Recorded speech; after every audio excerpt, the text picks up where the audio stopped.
All right, today we're talking about business bank account. That's the next thing that we need to be talking about as far as getting funding for your business. If you do get funding for your business, they have to send it somewhere, and they're not going to send a business loan or business money to a personal checking account.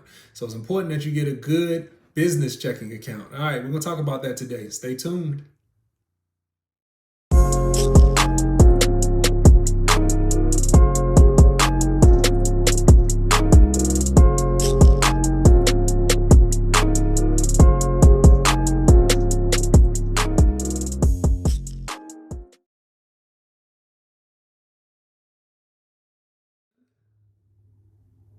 What's up, YouTube? Welcome to the Tremain Show. I'm Tremain Davis, and today we're talking about your business bank account, all right?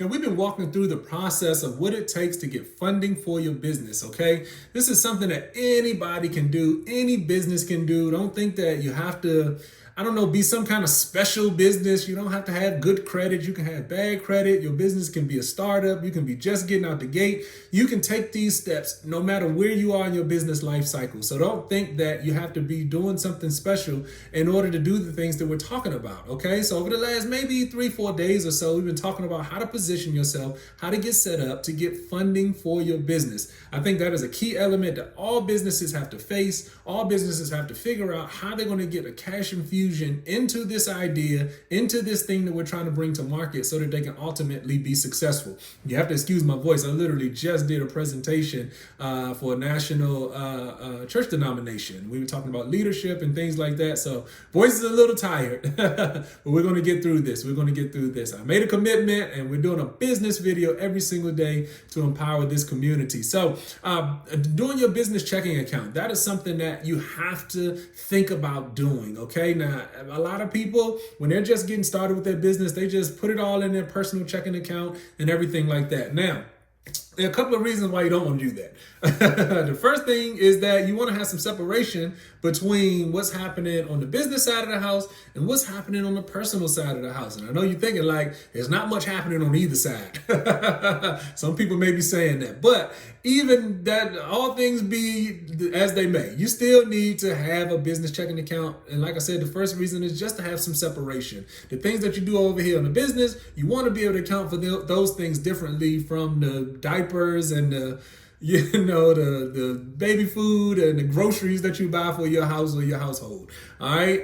So do those things separately. That's the first reason. The second thing is what I mentioned in the intro, and that's because businesses are you were talking about getting funding or getting business credit, getting funds in your business's name, and nobody's going to send your business funds if your business doesn't have a checking account or doesn't have a bank account. Okay, you can have a business bank account. That's what we need to be talking about, a business bank account, not a personal account. So if you have xyzenterprises.com and some bank says, okay, yeah, we'll lend your business some money, here's $25,000. Where do we send it? And you say, oh, to my personal account. They're not going to do that. They're just not going to do that. Okay, so those are the two reasons why you want to have a business banking account. All right. So what do you need to do to start your business banking account? All the things that we talked about before. You need to take your registration from the state. You need to take your EIN number, take your business address and your business phone number, your business email account, all of the things that we've talked about. Actually, I think I mentioned business email account. We'll talk about that in a second.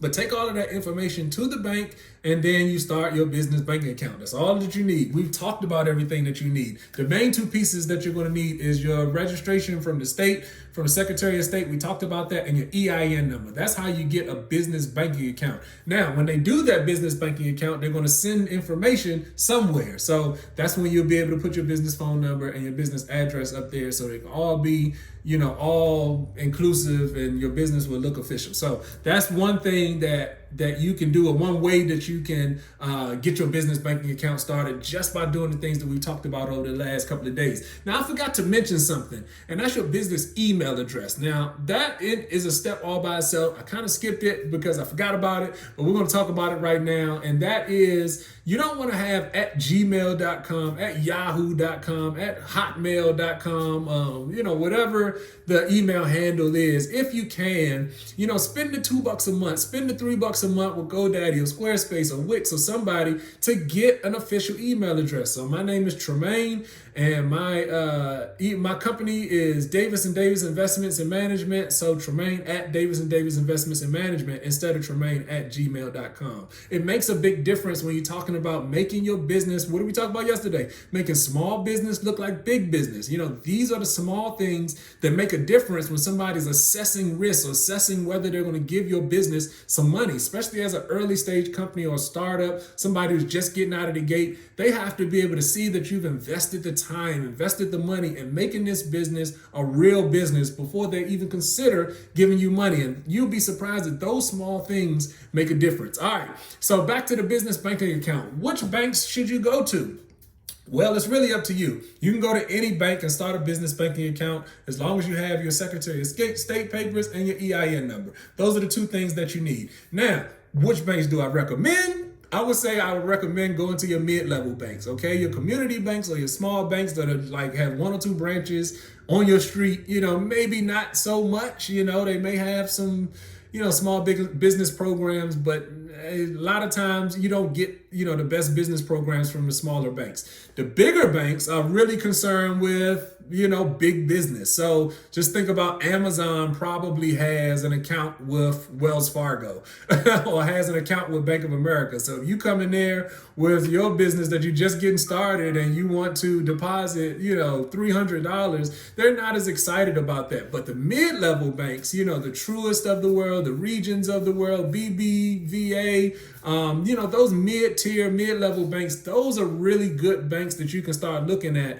as far as starting a business banking account. A lot of times they're regional, so they've got a good amount of branches in and around your area. They've also got some good small business programs that are focused on the businesses in that region. And so a lot of times those mid-level banks are really good banks to start your business banking account or business banking relationships with. Or credit union. Credit unions are really good too. Navy Federal is awesome. We do a lot of our business banking with Navy Federal. You know, so if you're able to get into Navy Federal, that's also a good one. Or like I said, credit unions are always good ways to go. They give you good rates, and a lot of times they do have good business programs with great rates, great loan programs, and great lines of credit, things like that for your business to help grow your business. All right, as usual, like, subscribe, share, send this information to every entrepreneur that you know. Also, as usual, the best form of support is just you being here with me today, and I really appreciate you. Thank you so much. All right, I'm Tremain Davis, and I'll see you all in the next video.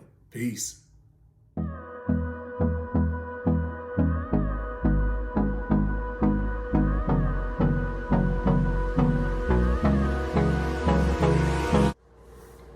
This video is brought to you by Davis and Davis Investments and Management, a full-service business solutions firm.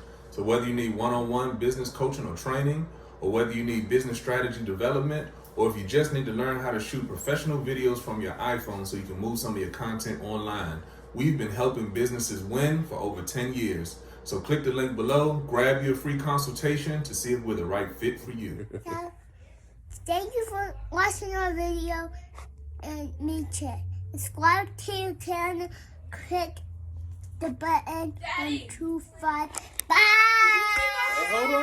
Hold on. Bye! Good job. Bye!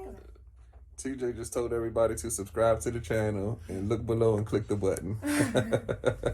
Good job, TJ. Bye. Bye.